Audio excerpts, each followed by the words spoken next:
Bonjour, voilà, c'est parti. Correction du début du chapitre. Alors, je vais lire parce que c'est pas toujours super bien écrit ou souvent en abrégé. Donc ici, on a bien en pourcent et là en année. Donc ça, ce sont les deux axes du graphique évolutif. Évolutif parce que ça évolue. Ça descend, ça monte, ça descend, ça monte, ou ça ne descend pas, ça ne monte pas. C'est ce qu'on appelle un graphique évolutif. Donc c'est une ligne avec tous des points qui sont reliés. Quel est le taux d'obtention? 92%. Quelles sont les années où il était 94? C'est en 2004, 2007 et 2009. Où c'était inférieur ou égal 2000, 2006, 2008. Qu'est-ce qui s'est passé en 2011? On a calculé le nombre d'élèves au moment de l'examen.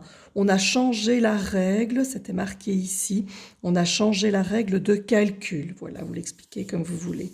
Pourquoi est-ce qu'on ne peut donc pas comparer 2007 et 2012? À cause de ce changement. Vous voyez l'abréviation. En quelles années est-ce qu'il a été moins bon que l'année précédente? En 2000, en 2005, en 2006 et en 2008. Est-ce que ça veut dire qu'il y a eu moins de réussite? Non, cela dépend du nombre d'élèves. Il s'agit d'un graphique de type évolutif. En effet, il montre une évolution du pourcentage de réussite du CEB. Je vous laisse si vous voulez faire pause. Voilà, page suivante. Là, c'est vraiment très sale, hein, mais bon. Alors, premièrement, il fallait mettre un titre à ce graphique. C'est toujours des titres assez longs, hein, donc voilà, j'ai déjà changé avec les classes, mais donc je vous lis. Comparaison des évolutions de la température à Bruxelles en juin 2015 et 2016. Vous voyez, ou bien du 1er juin 2015 au, etc. Ça dépendait d'une classe à une autre. Alors, premier axe, c'est en degrés. Attention, il a démarré à 10. Ça, c'est un petit peu le piège. Enfin, il n'a pas démarré. Moi, je l'ai démarré à 10. Pourquoi? Parce que si vous l'avez fait démarrer à 0, ce qui est bon aussi, vous avez tout qui est ici en haut. Donc, les deux sont bons. J'en ai vu plusieurs qui ont fait, peut-être qu'ils ont fait 0, 2, 4, 6, 8, 10. C'est bon. Moi, pour avoir plus de précision, j'ai démarré à 10. Et donc, j'ai fait 11, 12, 13, etc. jusqu'à 22. De toute façon, ça ne change rien. On voit qu'on a 2015 ici et 2016 en bleu. Les jours sont ici et donc on est en jours numérotés du jour 1 jusqu'au jour 10. Donc du 1er jusqu'au 10. Alors, quel est le jour où la température est la plus élevée? Le 5 juin 2015. Quel est le jour où il y a eu le plus grand écart? Le 7 juin. On est passé de 20,1 à 13,7, donc 6,4 degrés d'écart. Le plus petit écart, c'était le 3 juin, c'était un écart de 0,4 degrés. Quels sont les jours où il a fait le plus chaud? Les 1, 6, 7, 8, 9 et 10 juin. Voilà, page suivante. Vous pouvez faire une pause. Graphique en bâtonnet. Donc là, on voit l'évolution, mais on la voit de manière moins limpide. Mais par contre, on voit des bâtons. Alors, ils peuvent être fins, gros, très étroits. Mais donc, on a des graphiques en bâtonnet. On peut aussi comparer parce que vous voyez qu'il y a deux bâtonnets superposés au niveau des couleurs. On voit donc qu'on a en bleu turquoise les parts étrangères et les parts belges. Donc là, ça permet vraiment de comparer une quantité.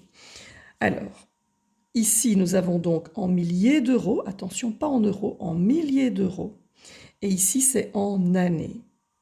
Nous avons 1 centimètre qui vaut donc 50 000 milliers d'euros. Quel a été le budget total? 190 milliers d'euros. Quel a été le montant des parts belges? 55 000 milliers, donc 55 millions d'euros. Quel a été le montant des parts étrangères?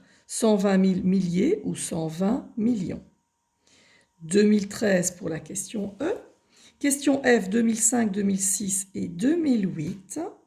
Et pour compléter la théorie, il s'agit d'un graphique de type bâtonnet. En effet, il permet de comparer deux grandeurs. Ici, c'était deux budgets, mais c'est deux grandeurs ou deux quantités. Voilà, la page 293, vous pouvez la supprimer. Donc celle-là, on la supprime et on passe au troisième graphique. Graphique circulaire. Devoir, page 294. Et page 295, juste un petit rappel. Vous allez passer d'une quantité à un pourcentage à un angle en degrés. Donc une quantité en tonnes, un pourcentage en pourcents et des degrés. Pour ça, je vous conseille de commencer par le total. Le total, ils l'ont marqué de la quantité, c'est ça. On doit arriver à un total de 100%. Ça, vous pouvez le marquer d'office. Et on doit arriver à un total de 360 degrés. Ça, vous pouvez le marquer d'office. Pour passer donc de la colonne quantité à pourcentage, vous devez, avec la calculatrice, c'est infaisable sans, vous devez à chaque fois diviser par le total et faire fois 100. Et ici, pour passer de 100% à 360 degrés, soit vous divisez par 100 et fois 360, ou bien vous faites le raccourci fois 3,6. Donc soit divisé par 100 fois 360. De toute façon, on le fait à la calculatrice, c'est juste que c'est plus court de taper fois 3,6 que diviser par 100 fois 360, mais vous faites ce que vous préférez. Donc ici, par exemple, on a 401 792. On divise par le total qui était en dessous 1 300 000, etc. Et vous faites fois 100. Vous arrondissez à l'unité, hein, ne laissez pas de virgule, ça fait 29%.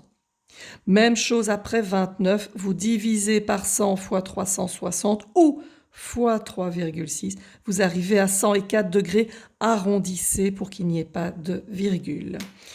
Voilà, vous additionnez, vous faites tous les calculs du tableau pour terminer après à faire sur le cercle.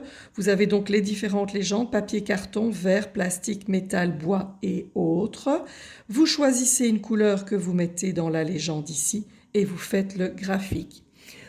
Voilà, bon travail, à demain!